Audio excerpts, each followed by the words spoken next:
My name is Monica, and I'm 61. Last night, my own son struck me so hard over a bowl of unsalted soup that blood ran down my face. While I crouched on the kitchen floor, wiping it away with an old rag, he quietly walked to his room, shut the door, and went to sleep as though nothing had occurred, as though assaulting his mother were perfectly ordinary.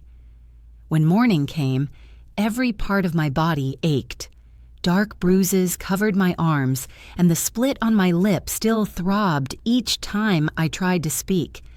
Yet the deepest wound wasn't on my skin, but in my heart. The shame of realizing that the boy I had raised with endless care and affection now saw me as nothing more than his servant. To him, my existence seemed reduced to silent obedience. At 5 a.m., I forced myself out of bed like always. Ethan was already seated at the kitchen table, immaculate in his gray suit, eyes fixed on his phone. Without even glancing at me, he muttered that he needed breakfast quickly because of an important meeting, speaking as if the previous night's shouting and insults had never happened. The words worthless and useless still echoing in my ears, along with the threat that if I weren't his mother, I'd already be out on the street.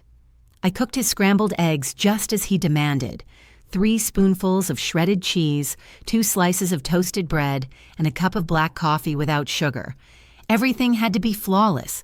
The slightest mistake could set him off, and when Ethan lost his temper, I always bore the punishment. As he ate, a sharp metallic click broke the silence. The sound of a key turning in the front lock.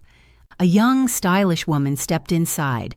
Savannah, his wife, always polite when he could see her, always dismissive when he couldn't. Dressed in a pale green dress and heels, she leaned down to kiss Ethan's cheek, then settled at the table like it was her domain. In her practiced, gentle tone, she greeted me. "Good morning, Mrs. Davis." When she asked how I was feeling that morning, I wanted so badly to tell her the truth, that her husband had beaten me the night before, that my back was covered with bruises, that I was at my breaking point. But instead, I forced a smile and replied that I was fine. "Thank you," then asked if she wanted some breakfast. Ethan's glare cut through me instantly. His eyes made the threat clear. One wrong word, and tonight would be far worse. Then, with that polished smile he wears whenever someone is watching, he said, "Mom, I got you new makeup. It's great for covering those little scrapes from when you tripped last night." Little scrapes. That's what he called them, as if I had somehow stumbled into his fists. I stayed quiet and took the foundation he handed me. It was a pricey brand, the kind that costs over $50, and I couldn't help but think he'd used my own pension money for it. He controls all of my finances now, claiming it's because someone my age shouldn't manage money alone. In truth, I haven't seen a dime of my retirement funds in 2 years.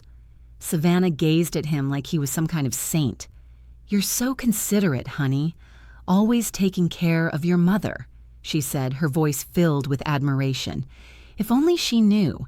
If only she realized that the man she calls perfect, the one who manages million-dollar deals at work, comes home and unleashes his anger on me every night. When breakfast ended, Ethan adjusted his red tie, picked up his briefcase, and leaned close while Savannah reapplied her lipstick. "Remember what we discussed last night," he whispered. "If you ever speak about what goes on here, you'll regret it. No one's going to believe you. You're just a delusional old woman living off her son's kindness." His words froze me from the inside out. They left soon after, hand in hand, the picture of a flawless couple. From the window, I watched them drive away in Ethan's sleek black sedan, the one that cost over $400,000, bought entirely with my savings. When the house finally went quiet, I stayed in the kitchen and cried, not from sorrow, but from fury and despair. I knew something had to change, that I couldn't keep enduring this, yet I had no idea how to break free. For hours I sat there, motionless, as sunlight slowly crept across the tiled floor. This house was once my refuge, the place where I felt safest. I bought it 3 decades ago with the money I had saved after years of working as an executive secretary at Sullivan and Associates. a law firm where I spent 4 decades of my life. Every morning I woke before dawn, never late, always managing other people's schedules and responsibilities with precision. I never could have imagined that one day I'd become a prisoner inside these same walls. It began 3 years ago, right after Ethan's first marriage ended. He appeared at my door one evening holding a suitcase, his expression full of helplessness. The same look that had always made my heart soften. "Mom, I just need to stay here for a bit, until I get my finances straight," he said. He told me the divorce had ruined him, that he'd lost his home and had nowhere else to go. And like the trusting mother I've always been, I opened my door and my heart without hesitation. "Of course, son, this is your home too," I told him. How blind I was. I had no idea I was welcoming the devil himself under my roof. At first, life felt almost normal. Ethan woke early, went to work, returned at night, and we shared dinners together. He even helped with errands and groceries. I began to believe that maybe we were finally building the close bond I had always wanted. But slowly, things began to shift. It started with tiny criticisms. "Mom, this meal is too salty. Mom, you should clean the bathroom better. Mom, your clothes look wrinkled. It's embarrassing." Each remark stung, yet I excused them, convincing myself that he was simply overwhelmed from the divorce. Then he turned his attention to my finances. "Mom, you shouldn't handle so much cash at your age," he said.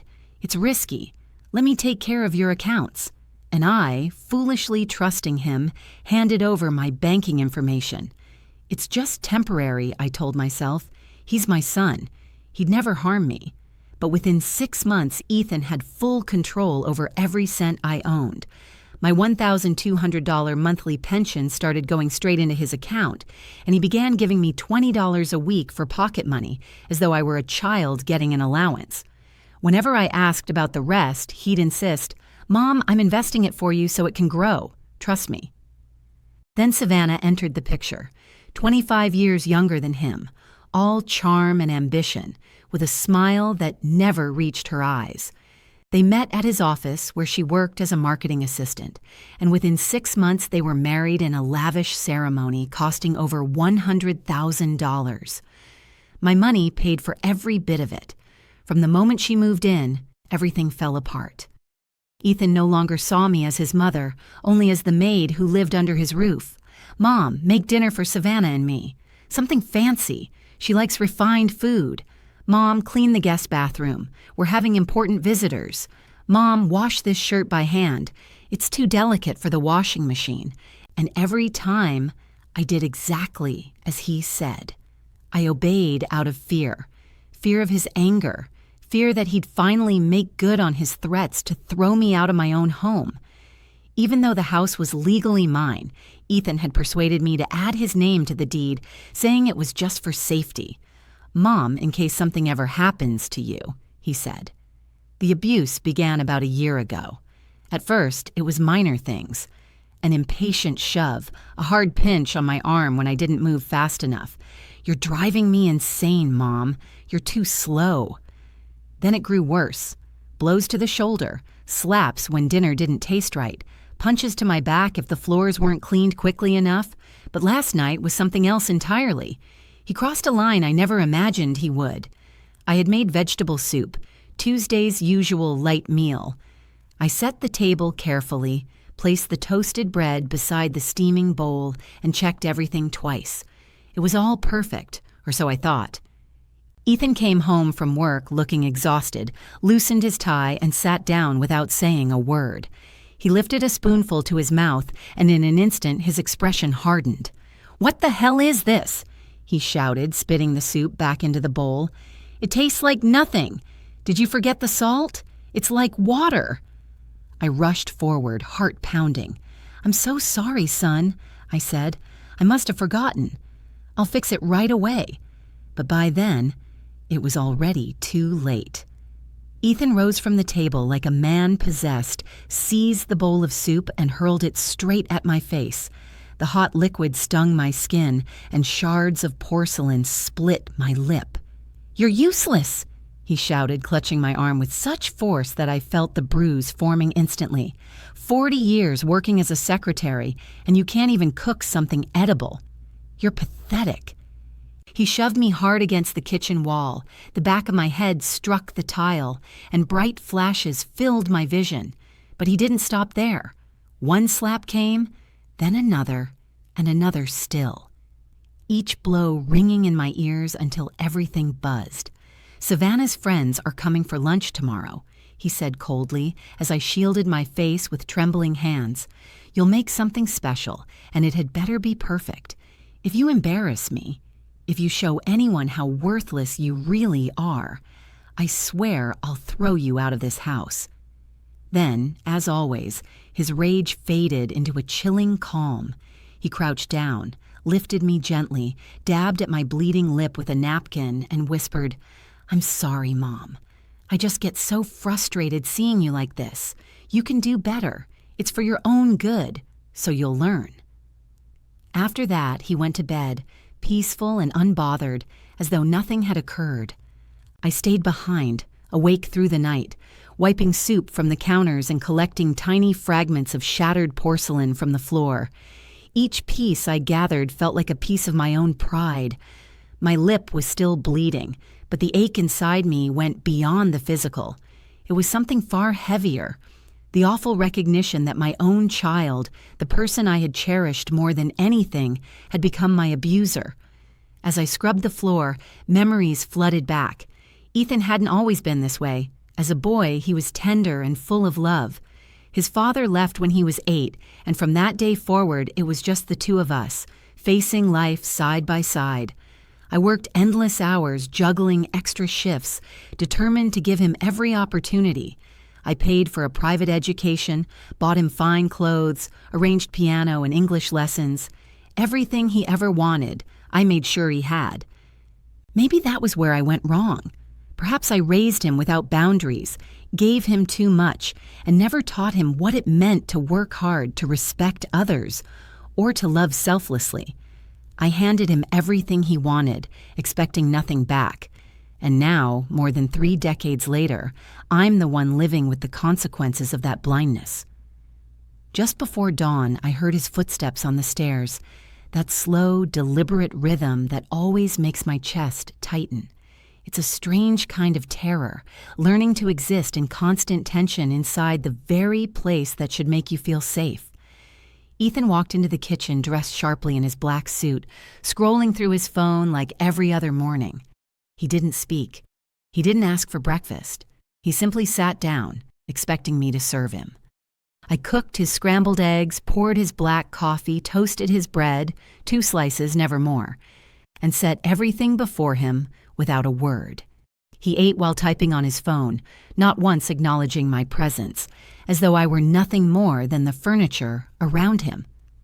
At 7:30, Savannah appeared, her heels clattering across the floor. She wore a fitted yellow dress that hugged her figure and caught the morning light, radiating confidence. I couldn't help but wonder if she ever really saw me. The faint bruises along my arms, the way I instinctively flinched whenever Ethan spoke sharply, the swelling on my lip. "Good morning, Mrs. Davis," she said in that honeyed, artificial tone. "How are you feeling today?" "Fine, thank you," I lied, like always. "Would you like some breakfast?" I asked. "Just coffee," she replied, light, with artificial sweetener. As I poured it, I felt her gaze lingering on me. Her eyes paused on the bruised skin above my blouse, on the small cut at the corner of my mouth. For a moment, I thought she might break the silence, that maybe she would ask what had happened. But instead, she looked away, pretending she hadn't noticed a thing, and returned to scrolling on her phone. Ethan finished eating and finally lifted his eyes to mine. "Remember what I said last night, Mom," he reminded me. "Savannah's friends are coming for lunch. Make something special. Seafood pasta, Caesar salad, dessert, and get some white wine. The good kind, not that cheap stuff you usually buy," Ethan ordered. Then he handed me 3 $20 bills, as though he were being generous. $60 to feed 5 people, an amount he probably spends on one tie. "And one more thing," he murmured, leaning close so Savannah wouldn't hear. Use that makeup I bought you. Cover everything. If any of her friends ask questions or comment on how you look, you'll regret it. Understand?" I nodded, my hands trembling. He smiled, kissed my forehead like the dutiful son he pretends to be, and the two of them walked out together. When the door shut behind them, I sank into a kitchen chair, the weight of exhaustion pressing on me. $60 for an elaborate lunch. Fresh seafood alone costs nearly half that. The wine he demanded would eat up the rest. How was I supposed to make it work? But it wasn't just the tight budget that made my stomach twist. It was the fear of the afternoon ahead, the pressure to act cheerful before Savannah's friends, to play the part of the proud mother in a perfect family while living inside a quiet hell. I went to the bathroom and looked into the mirror. The woman staring back barely looked like me. My lip was puffed and discolored, a small gash marked its corner, and my eyes were swollen from crying. A dark bruise crept from my neck toward my collarbone, like an ink stain. I opened the fancy foundation Ethan had given me, a brand I'd only ever seen in magazines, and began applying it carefully, layer after layer, erasing every trace of what really happens in this house. As I blended the makeup, my mind wandered through countless mornings just like this one, mornings spent inventing lies. I fell on the stairs. I hit my face on the cabinet. The table edge caught me. Excuse after excuse, all to protect my son's image. When I finished, I grabbed my shopping list and walked to the store, my face flawless, but my heart hollow. I stretched those $60 as far as I could. Frozen shrimp instead of fresh prawns, the cheapest wine that didn't taste like vinegar, discounted pasta, every coin spent with care. As I stood in line to pay, a familiar voice called my name. It was Clarice, my neighbor, a kind widow in her 60s, always gentle, always smiling. "Hello, Monica," she greeted me warmly, her smile soft and genuine. "How have you been, dear? I haven't seen you out in the yard lately." "Hello, Clarice," I replied, forcing a small smile. "I'm fine, just keeping busy with chores around the house." Her gaze lingered on my face longer than usual, and I saw her eyes pause at my lip, where even the expensive makeup couldn't fully hide the swelling. "Did you hurt your mouth?" she asked, her tone filled with concern. My chest tightened. "No, it's nothing serious," I said quickly. "I just hit the closet door last night. You know how clumsy I am." Clarice frowned but didn't press further. "Well, if you ever need anything, you know where to find me," she said softly. "I'm always around in the afternoons." Her words pierced straight through me. It had been years since anyone had spoken to me with that kind of sincerity, since anyone had offered me kindness without judgment or expectation. For a fleeting moment, I wanted to tell her everything, to let it all pour out, to beg her for help, to admit the truth of what my life had become. But then, Ethan's voice thundered in my mind. "If you ever open your mouth, if you tell anyone what happens here, you'll regret it. No one will believe you. You're just a crazy old woman living off her son's kindness." "Thank you, Clarice," I managed to say. "You're very kind." And with that, I turned back toward the house and threw myself into the work ahead. I scrubbed every corner, polished every surface, and set the dining table with the best china. Fresh flowers stood neatly arranged at the center, their scent filling the room. The clock ticked closer to noon, and I worked feverishly, determined to make everything flawless before Savannah and her guests arrived. Still, Clarice's words echoed in my mind.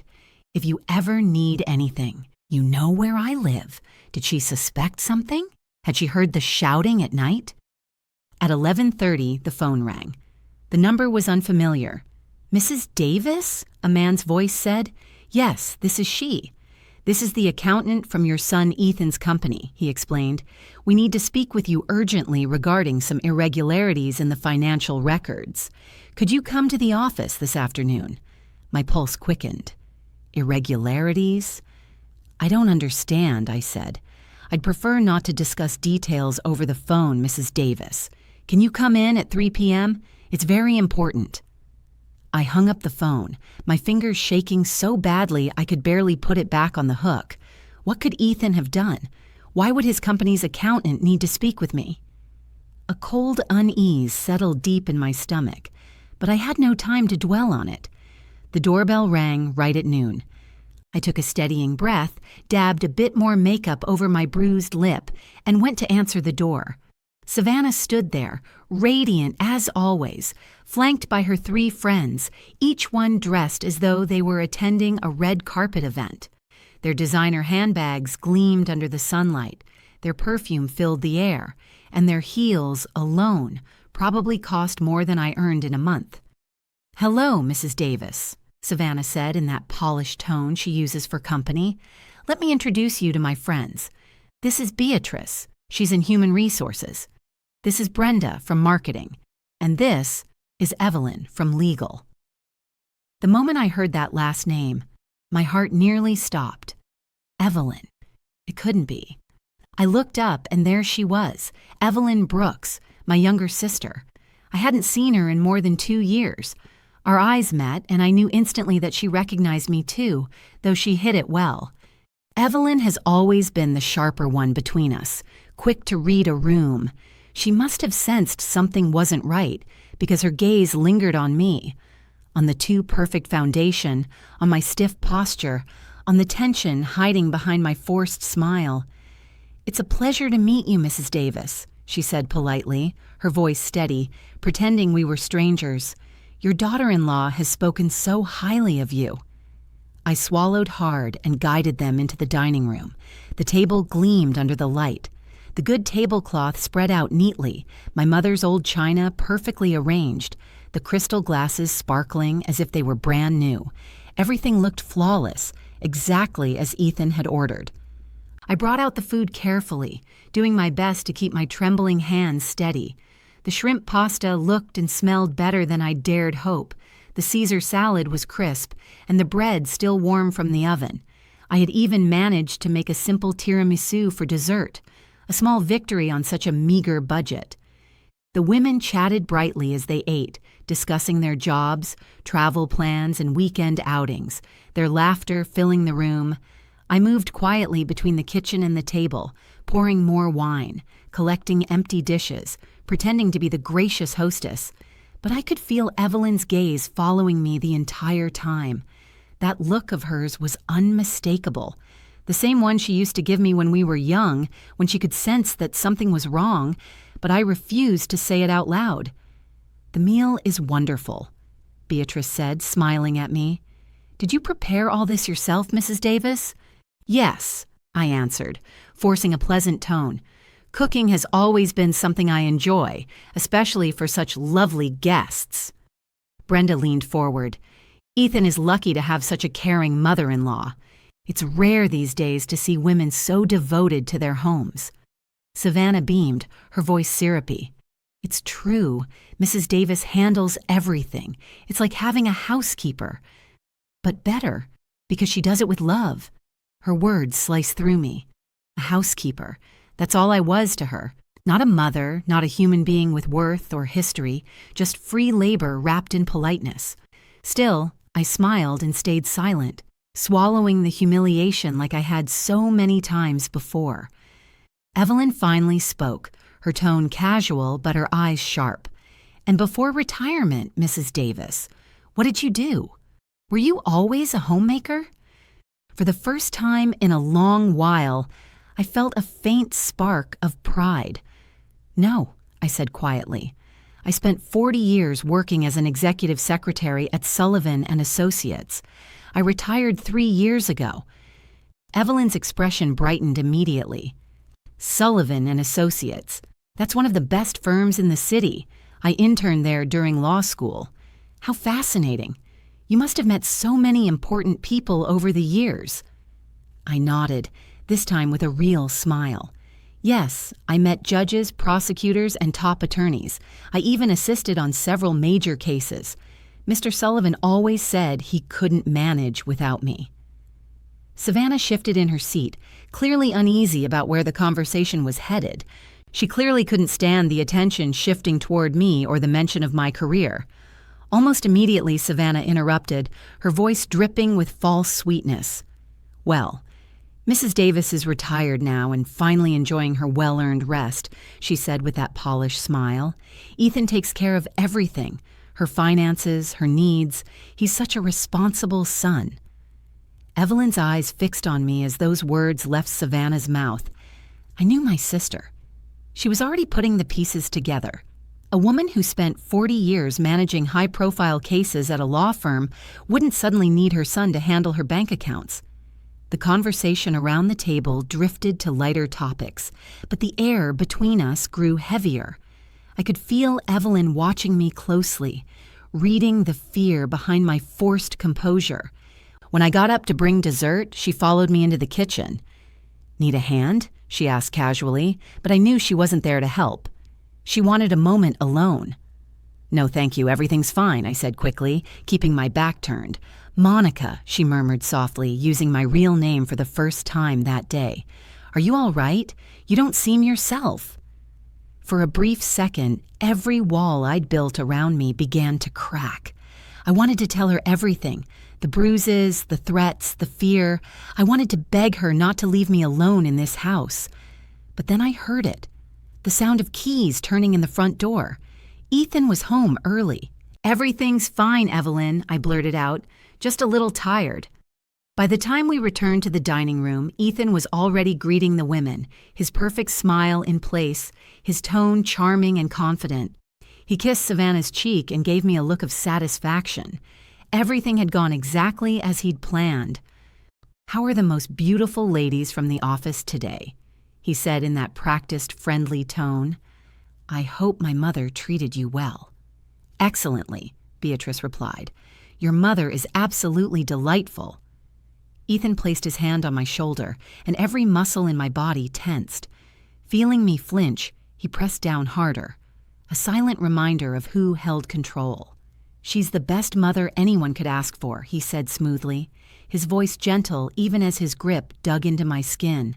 Always putting her family first, always giving everything for us. The guests began gathering their things, one by one offering polite goodbyes. Evelyn lingered at the doorway, the last to leave. "It was lovely meeting you, Mrs. Davis," she said loudly, her tone formal for Ethan's sake. Then, leaning closer, she whispered so only I could hear, "We'll see each other soon." When the door finally shut behind them, Ethan's expression hardened in an instant. The charming son vanished, replaced by the cruel man I knew too well.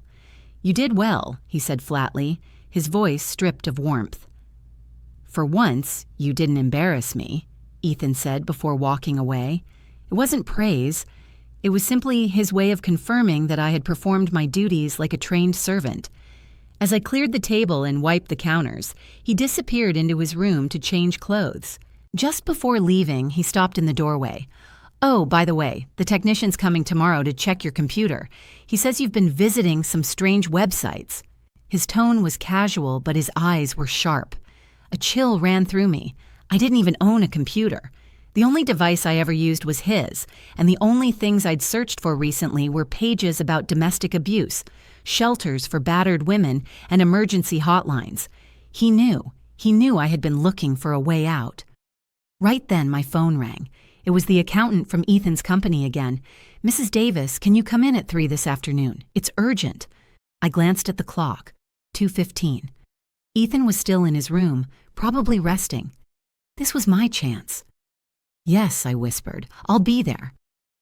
I grabbed my purse, my keys, and quietly slipped out the door. I didn't know what awaited me at that office, but something deep inside told me this was the moment everything would change. As I walked toward the bus stop, Evelyn's words echoed in my head.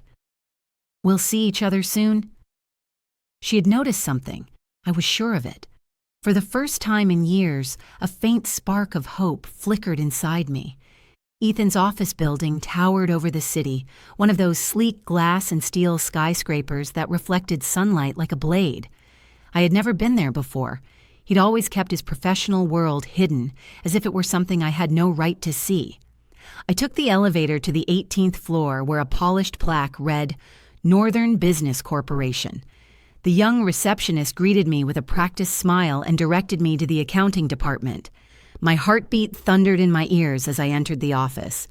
A man in his 50s stood up from behind a neat desk and extended his hand.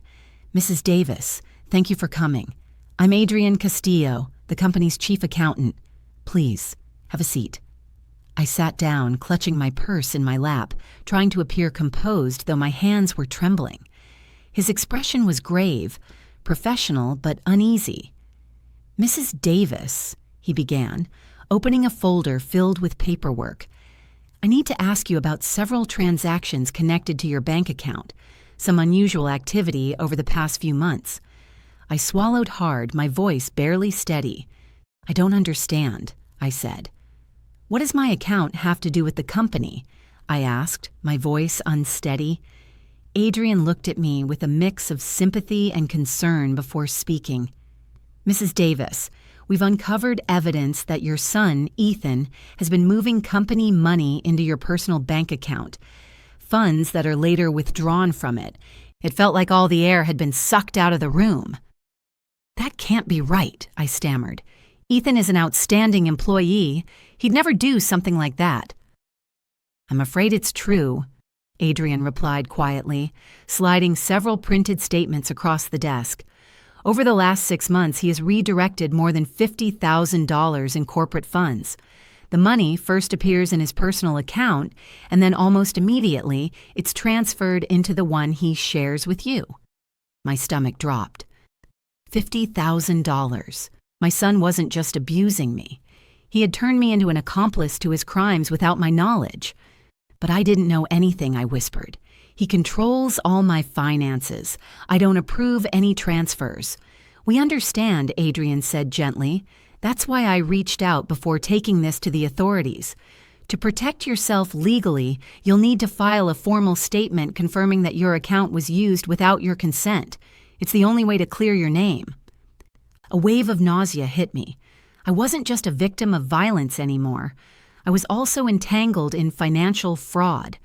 My own child had used me as a cover for theft. "What will happen to him if I sign the complaint?" I asked, though part of me already knew. "If you do, he'll be charged with embezzlement and misuse of funds," Adrian explained. "Those are serious felonies. He could face between 5 and 10 years in prison." I left the office in a daze, the city lights blurring around me as I wandered aimlessly through the streets. The truth echoed in my mind like a scream I couldn't silence. My son was a criminal, and I had unknowingly helped him. By the time I reached home, it was past 6. Ethan was sitting on the couch, relaxed, watching television as if the world hadn't just collapsed. When he noticed me, his tone was sharp and accusatory. "Where were you?" "I got home, and you weren't here. The house is still a mess from lunch." For the first time in years, I didn't lower my head. I met his eyes directly. "I was at your office," I said. His expression faltered. For a fleeting second, I saw fear behind his practiced arrogance. "What did you just say?" I repeated it, slower this time. "I went to your office, Ethan. I spoke with the accountant. I know everything you've done." He rose from the sofa deliberately, his movements predatory, his voice measured. "I don't know what you're talking about, Mom. You must be confused." $50,000, I said, my voice stronger now, cutting through the silence between us. $50,000 you've stolen from your company using my bank account. The words landed like a slap. When Ethan stepped closer, something inside me shifted. I didn't shrink back this time. After so long of hiding and bearing, a strange new resolve had taken hold that afternoon. "Listen to me, you stupid old woman," he said in a low, threatening voice. "You have no idea what you're saying. That money is mine by right. You owe me for everything I've invested in you over these years. The food you eat, the roof over your head, the clothes you wear." "I earned it with my own labor," I answered, forcing myself to speak. "My pension, my savings, the money I earned working for 40 years. He yanked my arm, but I finally shoved back. "Let go of me!" I screamed with a strength I didn't know I had. His surprise must have shown on his face because he actually released his grip. For 3 years, I had cowered in silence. In that instant, I found my voice and used it. "You're crazy," he muttered, but the certainty in his tone seemed diminished. "No one will believe you." "You're a senile old woman who doesn't even know what she's saying." I told him about the accountant, about the paperwork. "The records exist," I said. "The transfers are logged, everything is documented." For a few beats, he said nothing, taking in the facts. Then his face went hard and ominous. "If you open your mouth, if you file any kind of complaint, I swear I'll destroy you." He spat out the threat like a promise. "This house is also in my name. I can kick you out on the street tomorrow, and without my help, without my money, you'll die alone like a dog." Even that didn't make me flinch the way it used to. A new courage sat under my ribs. "I'm not afraid of you anymore, Ethan," I told him, and the words rang truer than I expected. For the first time in 3 years, I meant it. He lifted his hand as if to strike, and at that moment the doorbell rang. It was Clarice, my neighbor. "Monica!" came Clarice's voice from the porch. "Monica, is everything all right?" I heard screaming. Ethan slowly drew his hand down. With a witness so close, he dared not strike. His public image mattered too much. Through clenched teeth, he ordered, "Go see what she wants," and warned in a harsh whisper, not to say anything odd. My knees felt like jelly as I walked to the door. Clarice stood there, worry written on her face and a steaming casserole in her hands. "Hello, dear," she said.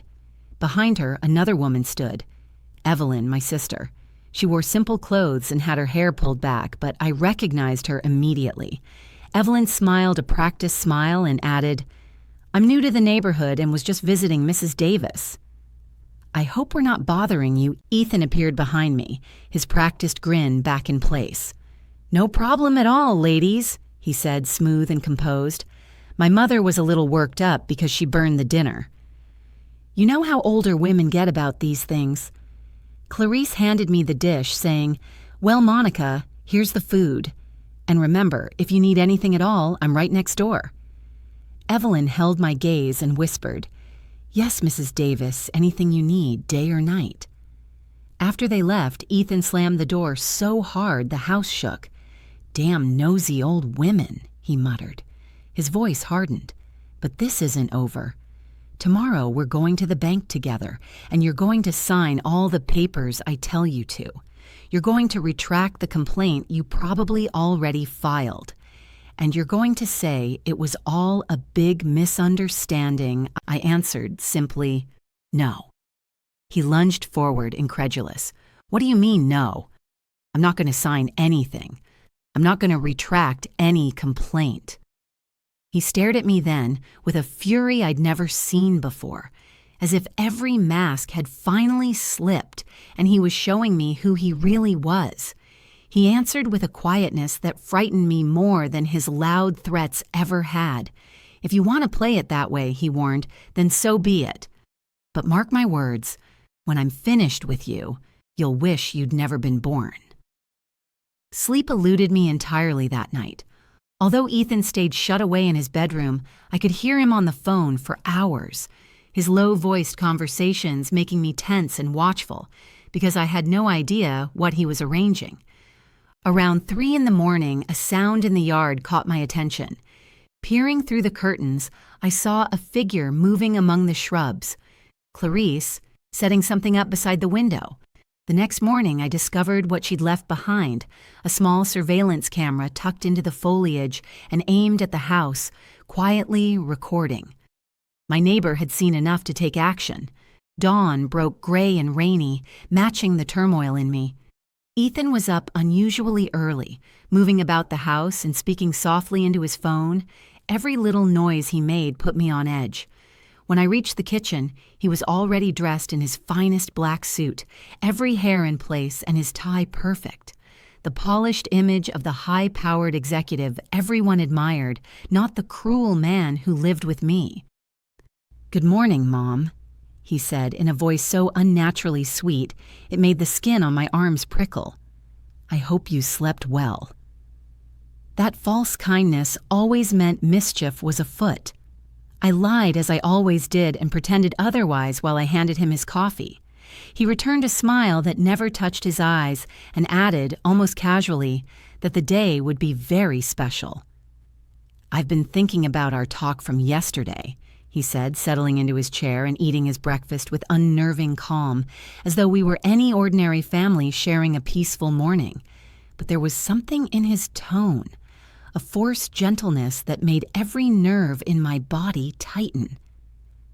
"I've decided you're right," he continued, buttering his toast as if discussing something trivial. "Maybe I've been too harsh. You're my mother, after all. You deserve respect." His words disoriented me. Ethan admitting fault, offering something that sounded like remorse. It was so out of character that I knew instantly there was a trap hidden underneath. "That's why," he went on, "we're going to the bank together today. We'll straighten out this misunderstanding with my company. You'll tell them you approved the transfers, that you knew exactly what was happening with your money." There it was, the real reason behind his sudden affection. "I'm not doing that, Ethan," I said, forcing my voice to stay steady. His smile froze, then slowly disappeared. "Oh, you will, Mom," he said smoothly. "Because if you don't, some very unpleasant things will happen." "Are you threatening me?" I asked quietly. "No, Mom," he replied, draining his coffee. "I'm explaining reality. Look around you. This house, this table, the food you eat, the bed you sleep in, all of this exists because I let it. And if I decide not to anymore—" He left the rest unsaid, but the meaning was unmistakable. He was ready to strip everything from me if I refused to obey. Then he pulled out his phone. "I've also been thinking of calling a few doctors I know. Specialists in elderly patients with cognitive problems. You know, it's so sad when mothers start imagining things, accusing their sons of horrible crimes." I felt my blood turn cold. He wasn't just threatening to leave me destitute. He was ready to have me declared insane, legally silenced, so no one would ever believe my word. He kept speaking in that calm, poisonous tone. "Savannah, for example, I told her yesterday how confused you've been lately. The friends who came to lunch also noticed something strange about you," he said smoothly. It was a lie. But the conviction in his voice was so strong that for a fleeting second I almost believed it. That was the essence of his control, making me question my own mind until I couldn't trust what I saw or felt. "So," he continued, standing from the table, "we're going to the bank at 10. You'll put on your best dress, do your hair, and smile while you sign whatever papers they give you. Understood?" I didn't respond. I gathered the breakfast dishes, stalling, desperate to think. "I'm talking to you," he shouted, the fake sweetness gone in an instant. "Understood?" "Yes," I muttered, hating myself for saying it, for still sounding so small. He headed toward his office, but paused in the doorway. "Don't even think about leaving the house." "Don't call anyone. I'll be back at 9:30 sharp to take you to the bank." When the door finally slammed behind him, I dropped into a chair and broke down. The tears that came weren't of grief, but of fury. Fury at him, at myself, at the years I had spent bowing to his cruelty. I must have sat there for several minutes before a soft knock startled me. It came from the back door. "Monica, open up, quickly," a voice whispered. I recognized it instantly. Clarice. Her face was pale, tense with urgency as I unlocked the door. She slipped inside, glancing around to make sure we were alone. "I heard everything," she said without hesitation. "I set up a camera by your kitchen window. I recorded the whole thing, every word your son said." My pulse quickened. "Everything?" "Everything," she confirmed. "The threats, the manipulation, the blackmail. I have proof that he's trying to force you to lie about the stolen money." For the first time in what felt like forever, a faint light flickered inside me. "What can we do with it?" I asked. Clarice's expression softened into a determined smile. "I have a friend who works at the district attorney's office. Her name is Brenda. She handles domestic abuse and financial fraud cases, but you need to come with me right now." "I can't," I said, panic rising again. "Ethan told me not to leave. If he finds out—" "Monica," Clarice interrupted firmly, gripping my hands. "Listen to me, and listen carefully. If you go to that bank today and sign those papers," Clarice said, her voice steady but urgent, "your son will walk away clean. He'll keep stealing. He'll keep hurting you, and worse, you'll become his accomplice. You'll be the one left to take the fall." Her words struck deep because I knew she was right. Signing those papers wouldn't just destroy my dignity.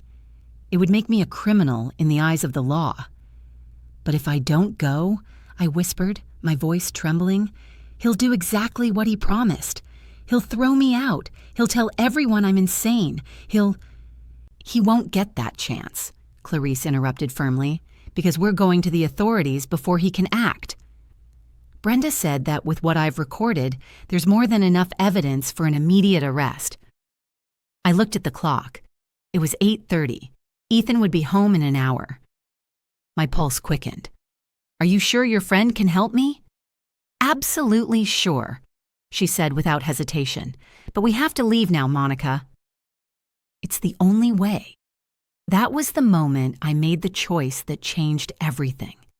I went to my bedroom, grabbed my purse with my ID, my bank statements, and every document that mattered, and walked out of that house beside Clarice. As we crossed the yard toward her car, something stirred inside me, something that had been buried under years of fear, courage. For the first time in 3 long years, I was taking back my life. The district attorney's office was a plain government building, narrow hallways, fluorescent lights, and walls lined with old notices. But inside one of those offices sat Brenda, a sharp-eyed woman in her 40s with a calm, confident presence. After watching the footage Clarice brought, she turned to me with absolute seriousness. "Mrs. Davis," she said, "what your son has done amounts to several crimes: domestic abuse, financial fraud, coercion, and attempted obstruction of justice." My stomach tightened. "What does that mean?" "It means we can arrest him today," Brenda explained, "but I'll need you to file an official complaint for all of it." "Are you ready to do that?" I looked at the clock again. 9:15. In 15 minutes, Ethan would return home to find me gone. His rage would be volcanic, but I didn't waver this time. "Yes," I said, my voice steady. "I'm ready." "Perfect," Brenda said, her expression softening into approval. "While you fill out the paperwork, I'll contact the police to have him taken into custody immediately." "Do you know where he is right now?" "He should be arriving at my house," I answered. "He said he'd pick me up at 9:30. "Even better," Brenda said, already reaching for her phone.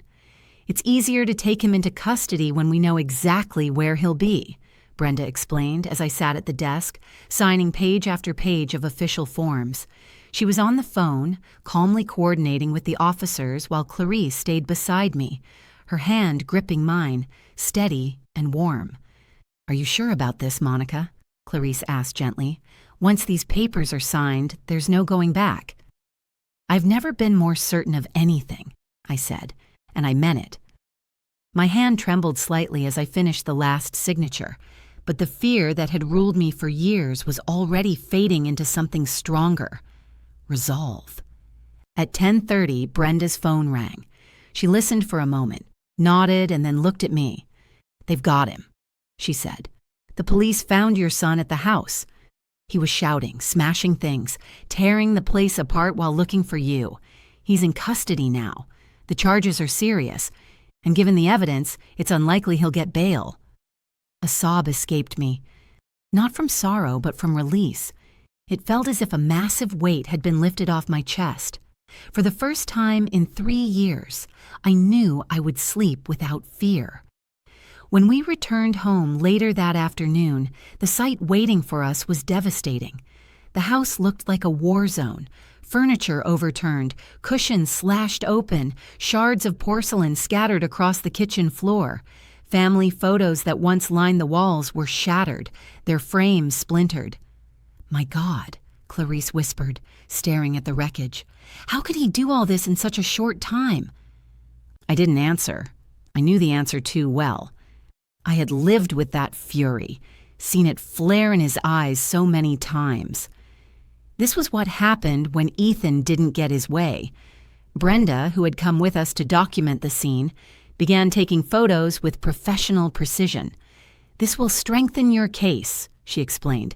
"It shows a pattern of violent behavior and destruction of property during an episode of rage. The judge will understand exactly who he is." As we gathered pieces of broken glass and tried to restore a semblance of order, my phone began ringing over and over again. An unfamiliar number flashed on the screen. "Don't pick up," Brenda warned. "It's probably him calling from jail." "Let it go to voicemail," I did as she said. Later, when I checked the message, I heard his voice, but not the voice of the cruel, threatening man from the morning. This one sounded smaller, weaker, almost childlike. "Mom," he said between choked breaths. "Mom, please. Come get me out of here." "It was all a misunderstanding. I never meant to hurt you. You know I love you," his voice said through the recording, trembling but calculated. "You're the most important thing in my life. Please, Mom, don't let me rot in this place. I'm your son. Your only son." There were 5 messages in total, each more desperate than the one before it. By the last, he was sobbing openly, his voice breaking between pleas for forgiveness. "It's part of the manipulation cycle," Brenda explained calmly as she listened beside me. "First comes the aggression, then the threats, and when that fails, the guilt. It's how abusers regain control, by making their victims feel responsible for their pain." I understood her logic, every word of it, yet hearing my son cry still tore something deep inside me. For 35 years, he had been my child, my pride, my purpose. It was almost impossible to separate the man who had hurt me from the boy I used to hold in my arms. Clarice noticed the turmoil written across my face. "Are you all right?" she asked softly. "It's complicated," I admitted. "I know I did the right thing. But he's still my son." That evening, Clarice refused to let me stay alone. "You're not going back there tonight," she said firmly. "Your house isn't safe right now. Ethan has friends, maybe even Savannah, and someone could try to retaliate." She was right. In one of the voicemails, Ethan had mentioned Savannah was taking care of things on the outside. I didn't know what that meant, but the thought of it chilled me. Clarice's home was modest but warm, filled with the comforting clutter of someone who'd built a life of quiet steadiness. She showed me to a small guest room with a twin bed and a worn oak desk by the window. "It used to be my daughter's room before she got married," she said gently. "Now it's yours, for as long as you need it." That night I lay under the soft quilt, surrounded by silence. No heavy footsteps in the hallway, no slamming doors, no threats in the dark. For the first time in 3 years, I slept without fear. It felt strange, almost unreal, because peace, when you've lived too long without it, can be frightening in its own way. The next morning, my phone rang just after sunrise. It was Brenda, her tone brisk but gentle. "Ethan's bail hearing is today at 2 o'clock, she said. "The judge will decide whether he stays in custody or is released while awaiting trial." A familiar chill ran through me. "What are the chances he'll get out?" I asked, my voice barely steady. "With the evidence we've gathered, the odds are low," she replied. "But your testimony will be crucial. The judge needs to hear from you directly, to understand exactly how dangerous he is." By early afternoon, I was standing inside a small, solemn courtroom, the air heavy with tension. Ethan sat at the defense table in an orange jumpsuit, his wrists cuffed loosely in front of him. When our eyes met, I saw it. The mask had fallen away. There was no remorse left, no pretense of sorrow. His stare burned with cold fury. In the benches behind him sat Savannah, looking polished as always in her tailored cream blouse and pearl earrings, but her face told another story. Pale, drawn, sleepless. When our gazes met, something flickered in hers that I had never seen before. Shame. The judge, a man in his 60s with a calm, deliberate demeanor, reviewed the paperwork before speaking. "Mrs. Davis," he said, turning toward me, "please tell the court in your own words what life has been like in your home these past few years." I took a breath that felt like my first in ages and began. My voice trembled at first, but once I started, the truth poured out. I described the beatings, the threats, the financial control, the constant fear. I told them how he had isolated me, taken over my pension, and used my name to steal $50,000 from his company. When I mentioned the stolen money, Ethan's body stiffened, his jaw clenched, and I could almost feel his anger radiating across the room. His lawyer, a slick young man in a tailored suit, tried to interrupt several times, objecting on irrelevant grounds, but the judge silenced him each time with a stern look. "And what did your son tell you yesterday morning about your testimony?" the judge asked. "He said he would have me declared mentally incompetent if I didn't lie for him," I answered, my voice cracking. "He threatened to throw me out on the street to leave me with nothing." The judge nodded gravely and then turned to the evidence. Brenda handed him the recordings Clarice had made. The room fell silent as he put on a pair of headphones and began to listen. For nearly 10 minutes, no one spoke. The only sounds were the faint clicks of the recording device and the distant hum of the ceiling fan. I sat frozen, watching the judge's expression shift. From neutrality to disbelief, then to unmistakable disgust. "Mr. Ethan Davis," the judge said at last, removing his headphones and fixing a firm, unflinching gaze on my son. "The evidence presented before this court demonstrates a consistent pattern of domestic abuse, financial fraud, and witness intimidation. Given the seriousness of these offenses and the risk you pose to the victim, your request for bail is denied. You will remain in custody until your trial," and the words hit the air like thunder. Ethan shot to his feet, his face red with fury. "This is an injustice," he roared. "That crazy old woman is lying. I'm a respectable citizen. I have rights." The guards stepped in as he struggled against them, shouting over their attempts to restrain him. "You're going to regret this, Mom. When I get out, I'll make you pay for every single day I spend in this place." His screams echoed through the courtroom, confirming everything I had said about his violent nature. The judge didn't even flinch. The gavel came down sharply, ending the hearing with finality. Outside, in the courthouse hallway, Savannah approached me hesitantly. "Mrs. Davis," she said, her voice trembling, "I need to talk to you." Brenda and Clarice immediately stepped closer, ready to intervene, but I lifted a hand to stop them. "What do you want, Savannah?" I asked quietly. "I want to apologize," she said, and for the first time since I had met her, her voice carried no pretense, no performance. "I knew something was wrong in that house. I heard the shouting. I saw your bruises. I noticed how you flinched every time Ethan raised his voice. Then why didn't you do anything?" I asked. Tears welled in her eyes. "Because I was terrified. He threatened me too. He said if I ever turned against him, he'd ruin my career, destroy my reputation. And I let fear control me. I let you suffer alone because I didn't want to lose my comfortable life." Her voice broke, and she reached into her bag, pulling out a few printed papers. "When the police arrested him yesterday, I went through his office. I found documents, proof that he wasn't just stealing from his company. He was stealing from me, too.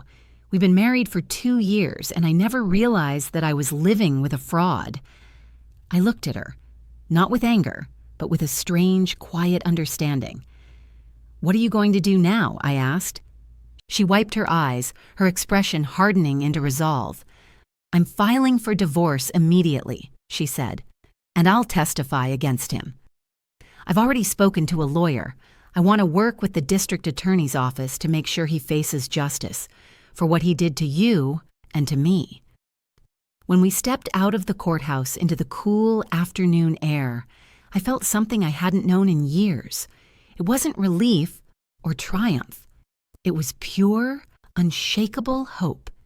Not only had I finally broken free from my son's control, but for the first time, I wasn't alone. I had people beside me, real allies, fighting for justice on my behalf. That afternoon, as we walked back to Clarice's house, Brenda shared unexpected news. The company where Ethan worked wants to reach an agreement, she said. They've decided not to pursue any charges against you, provided you cooperate by returning the funds he transferred to your account. And as recognition that you were a victim of fraud, they're offering you compensation. $20,000, $20,000. The number hardly seemed real. It was more money than I'd had access to in years, more than I ever imagined I'd see again. What about my house? I asked cautiously. Ethan always said it was in his name, too. Brenda smiled, her eyes soft with reassurance. We checked everything. Your son lied. The deed is still entirely in your name. He forged documents, but legally, he has no claim to it. The house is yours. Completely. The words washed over me like sunlight breaking through a storm.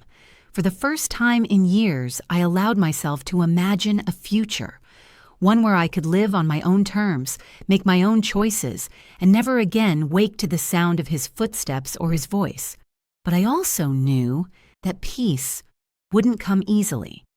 His threats in the courtroom had been real, and the war he had declared wasn't finished. 3 weeks after his arrest, my life looked unrecognizable, though not entirely in the way I had hoped. I was safe physically, sleeping in Clarice's guest room, surrounded by warmth and kindness. Yet inside, I was still his captive. Every sound made me flinch. Every passing car outside the window made my stomach twist with dread. Whenever the phone rang from an unknown number, my heart raced until I could barely breathe. Brenda told me it was normal, a natural consequence of years spent under constant threat. It's post-traumatic stress disorder, she explained gently. Your body's been trained to stay alert, even when the danger's gone. It takes time to unlearn that, but it wasn't just the trauma. Ethan had found ways to reach me, even from behind bars. Somehow, his influence crept back into my life through letters and messages that made my blood run cold. The first arrived through an unfamiliar lawyer. Not his official attorney, but someone acting on his behalf. Inside the envelope was a handwritten letter in his unmistakable scrawl. Dear Mom, it began. I hope you're enjoying your little victory. I hope you feel very proud of yourself for what you've done. But I want you to understand something. This isn't over. I know things about you that no one else knows. The letter continued in Ethan's sharp, familiar handwriting. Secrets you kept hidden during your 40 years at that law firm. Secrets that could destroy not only your reputation, but your freedom. My chest tightened as I read those words. What secrets, I thought.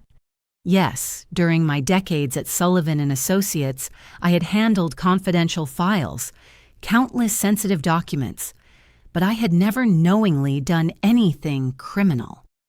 Then I reached the next paragraph.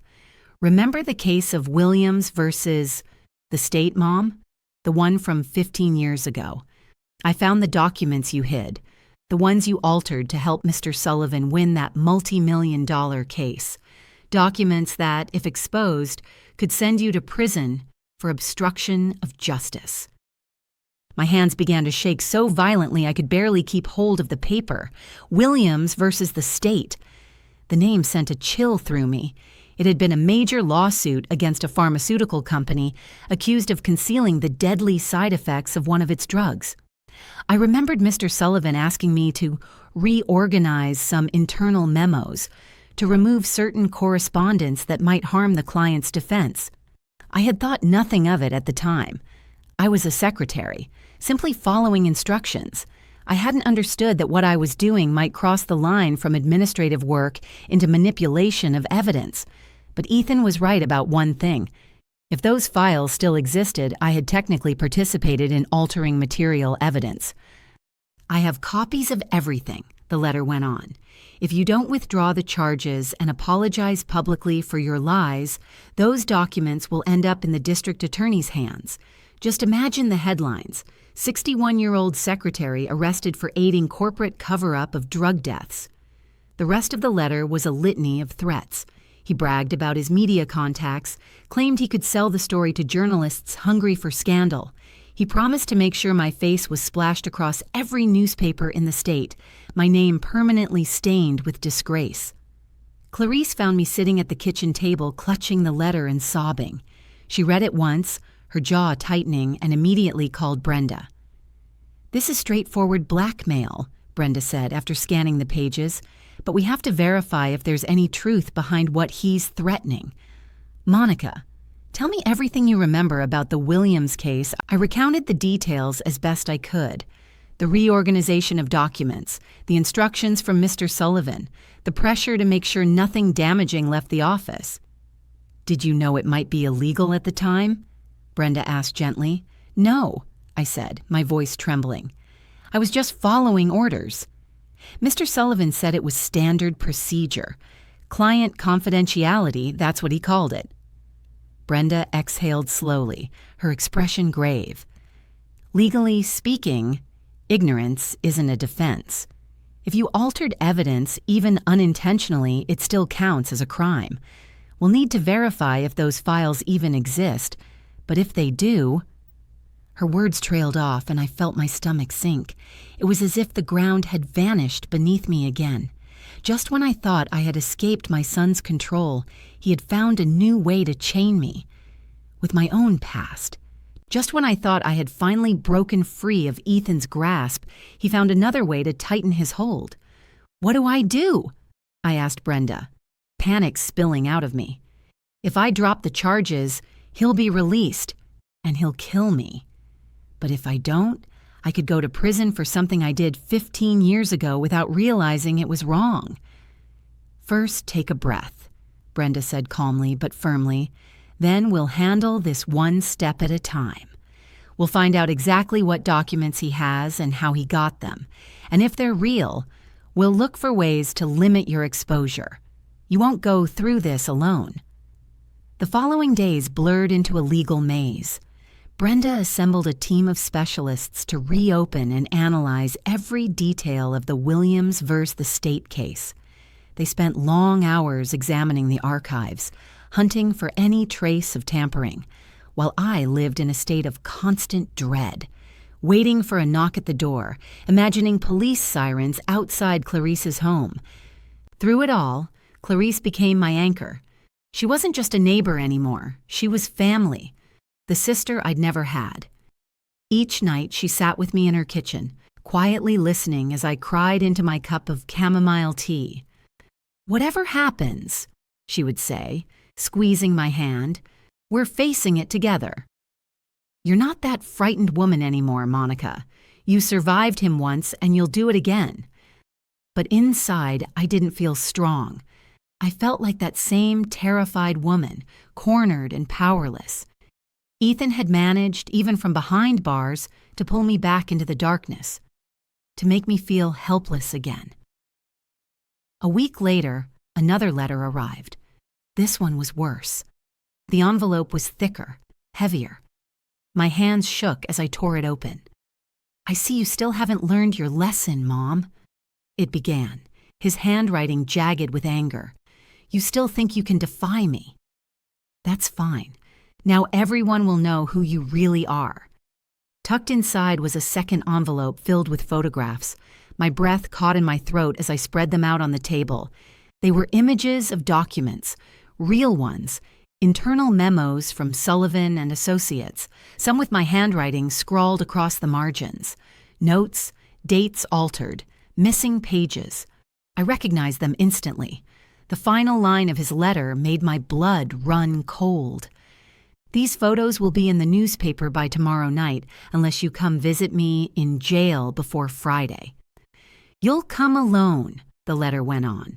"No lawyers, no witnesses. And you'll bring a signed statement saying you're dropping every charge, admitting it was all just a misunderstanding caused by your mental deterioration. Those two words hit me like ice: mental deterioration. The very accusation he had used before to silence me, to make me doubt my sanity, now written in black ink as a weapon. "If you don't come," the letter continued, "those photos will be in the papers by tomorrow. And then you'll see the recordings. My breath caught. "Did you really think I didn't know you had cameras in the house, Mom? Did you think I was that stupid? I have recordings, too, of you taking cash from clients at the firm. Money you never declared. Tax evasion, Mom. That's another 15 years in prison." This wasn't just blackmail anymore. It was psychological warfare, carefully planned and executed. Ethan had built this scenario piece by piece, preparing for the day I might rebel. He had evidence, leverage, and a cruel patience that made him more dangerous than ever. When Brenda finished reading the second letter, her face hardened. "Monica, I need complete honesty now. Tell me everything about your time at the firm. Any irregularities, any cash payments, anything that could be used against you." I hesitated, ashamed. "Mr. Sullivan used to give me cash bonuses at Christmas," I admitted. "I never declared them because I thought they were personal gifts. And a few times, clients gave me money, small amounts, as thanks for organizing last-minute filings or documents. I didn't report those either. I didn't think I had to," Brenda pressed gently.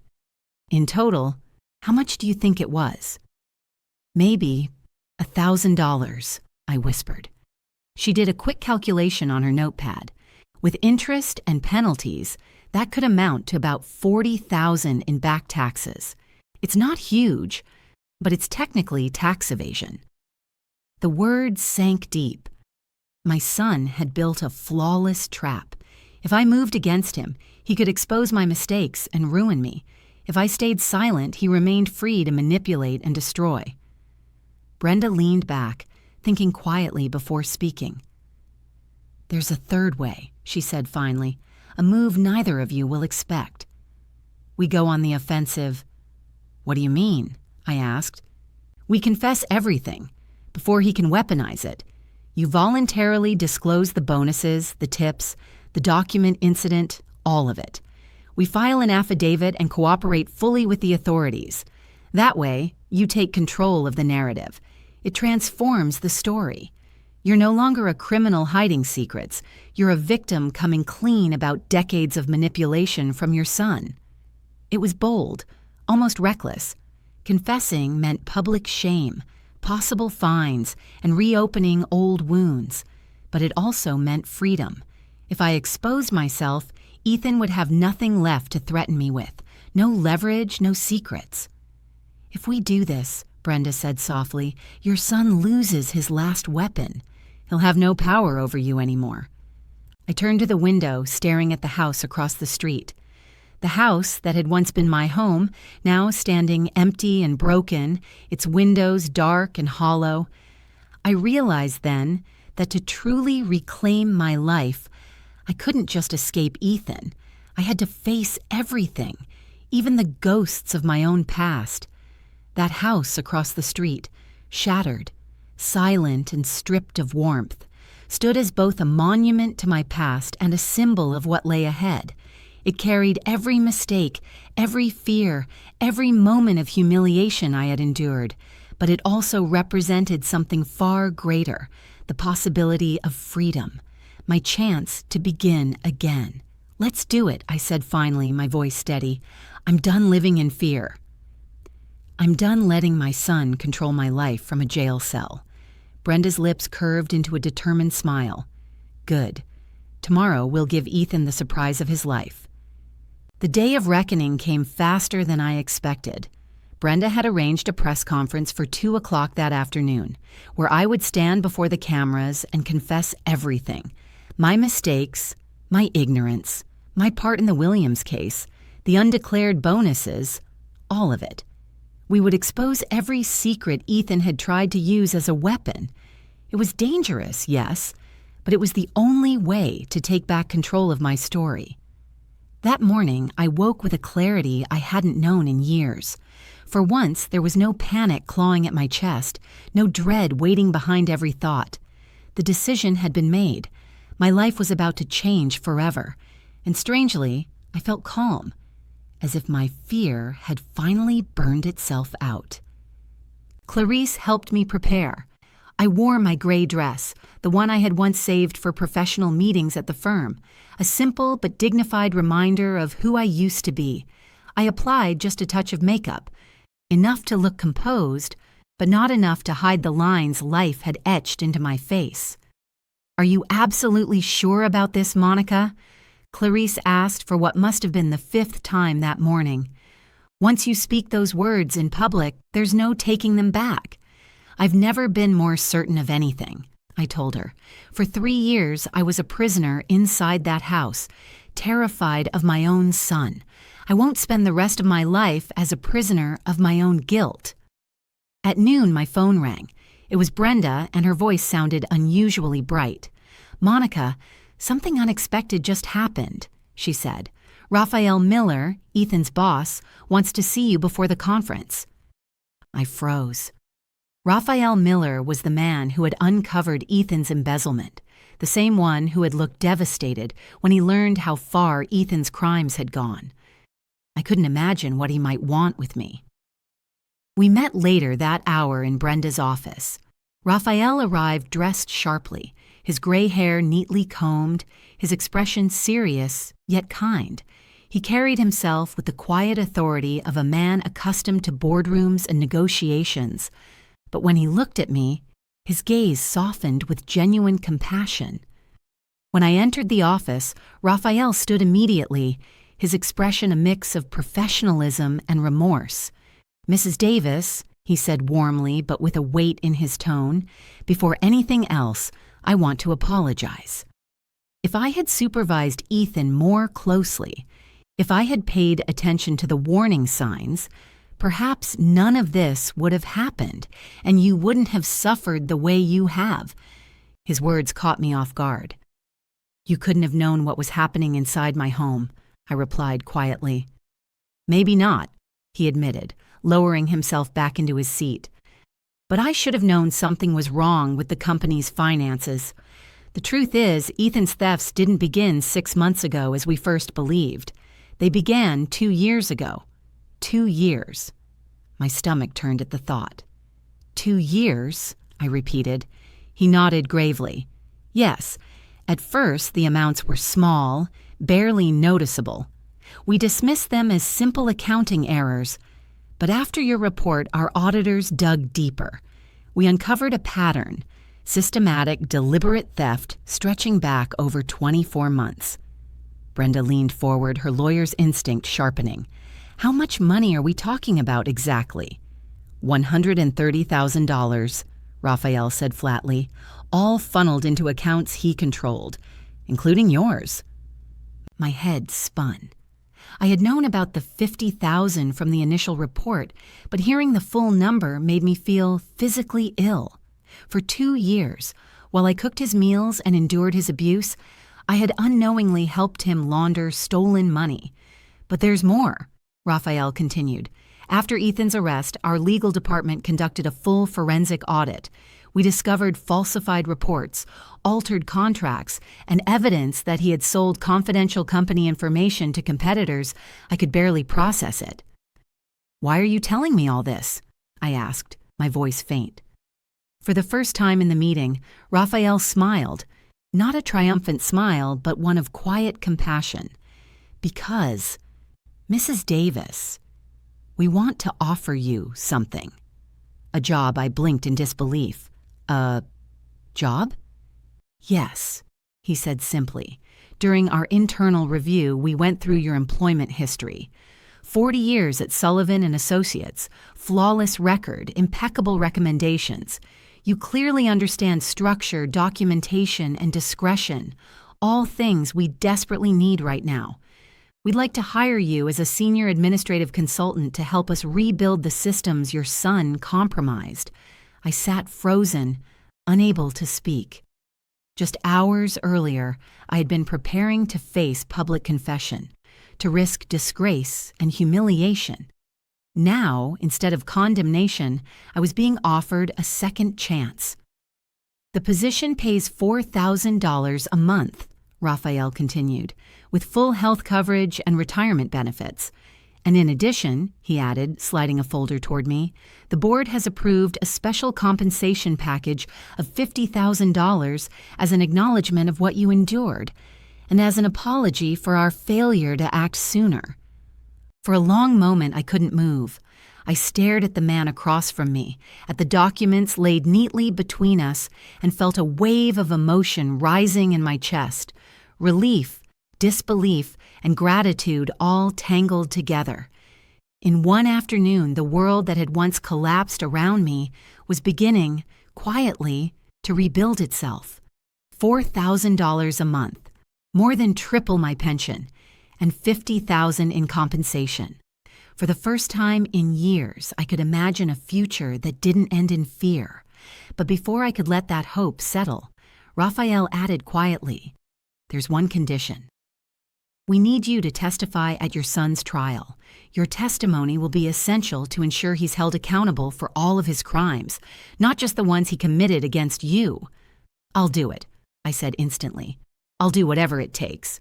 By 2 o'clock that afternoon, the press room was packed.